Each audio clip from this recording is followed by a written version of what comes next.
নমস্কাৰ আজিৰ এই ভিডিঅ'টো কেৱল এটা বন জ্বলি যোৱাৰ খবৰ নহয় এইটো আমাৰ সমাজ আমাৰ বিবেক আৰু আমাৰ সংবিধানৰ ওপৰত এটা ডাঙৰ প্ৰশ্ন মুলাই কাটনি বন কেৱল গছৰ জংঘল নহয়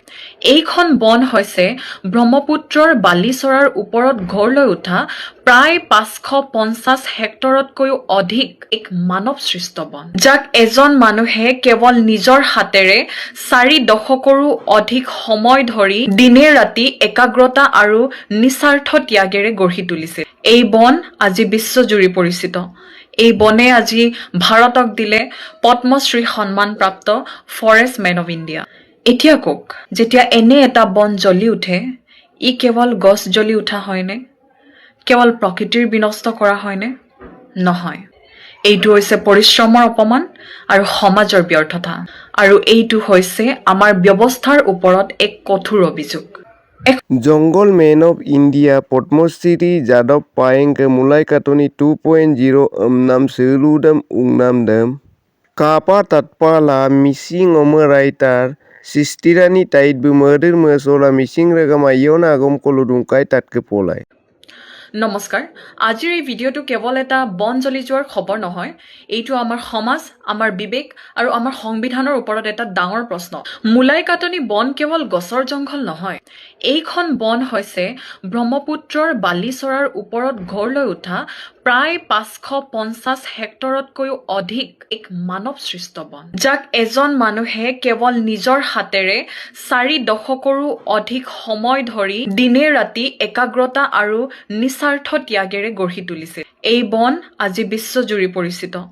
এই বনে আজি ভাৰতক দিলে পদ্মশ্ৰী সন্মানপ্ৰাপ্ত ফৰেষ্ট মেন অফ ইণ্ডিয়া এতিয়া কক যেতিয়া এনে এটা বন জ্বলি উঠে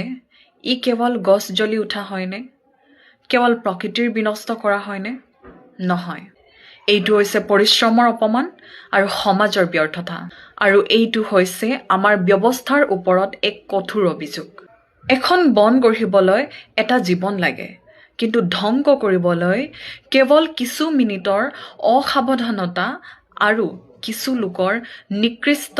অমানৱীয়তা হিংসা আৰু লোভে যথেষ্ট আমি এতিয়া স্পষ্টকৈ প্ৰশ্ন কৰিবই লাগিব এইটো কেৱল এটা দুৰ্ঘটনা নে এইটো নিয়মিত অৱহেলা নে এইটো কিছুমান অবৈধ মানৱীয়তাৰ কাৰ্যকলাপৰ ফল যদি এইটো দুৰ্ঘটনা আছিল তেতিয়াহ'লে আগতীয়া নীৰৱ সুৰক্ষা ব্যৱস্থা ক'ত আছিল আৰু যদি এইটো মানুহে কৰিছে তেতিয়াহ'লে দুখী এতিয়ালৈ ধৰা নপৰিল কিয় আৰু এটা কথা কওঁ ভাৰতৰ সংবিধানে কেৱল আমাক অধিকাৰ দিয়া নাই আমাক কিছুমান দায়িত্বও দিছে আমাক কেৱল ৰাইটছ দিয়া নাই আমাক কিছুমান দায়িত্বও দিছে ৰেছপন্সিবিলিটিছো দিছে আৰ্টিকল 51 এ পাৰ্ট স্পষ্টকৈ কোৱা হৈছে প্ৰতিটো নাগৰিকে বন প্ৰকৃতি নদী আৰু জীৱ বৈচিত্ৰ্য সংৰক্ষণ কৰিবই লাগিব এতিয়া প্ৰশ্ন হয় আমি নাগৰিক হিচাপে আমি আমাৰ দায়িত্ব পালন কৰিছোনে আমাৰ দায়িত্ব কেৱল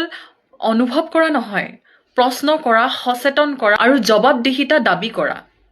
কাৰণ আজি যদি মলাই কাটনি জ্বলি উঠিছে কাইলৈ হয়তো অন্য এখন বন আৰু এদিন আমাৰ বায়ু আৰু এদিন আমাৰ প্ৰকৃতি আমাৰ পানী আমাৰ জীৱন আৰু হয়তো আমাৰ ভৱিষ্যত এইটো কোনো ৰাজনৈতিক বিষয় নহয় এইটো মানৱতাৰ বিষয় এইটো বিকাশ বনাম বন সংৰক্ষণৰ যুদ্ধ নহয় এইটো হৈছে বুদ্ধিমত্তা বনাম লোভৰ যুদ্ধ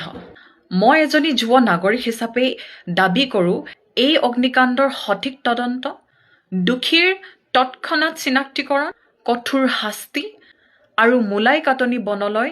স্থায়ী বন সুৰক্ষা ব্যৱস্থা কাৰণ প্ৰকৃতি যদি সুৰক্ষিত নহয় নাৰীটো বাদেই দিছোঁ সমস্ত মানৱ জাতিটোৱেই মানুহ জাতিটোৱেই সুৰক্ষিত নহয় মুলাই কাটনি বন আমাৰ অতীত বা কেৱল বৰ্তমান নহয় ই আমাৰ ভৱিষ্যত বন জ্বলি উঠিল কিন্তু এটা ডাঙৰ প্ৰশ্ন আমাৰ বিবেক জ্বলিবনে নাই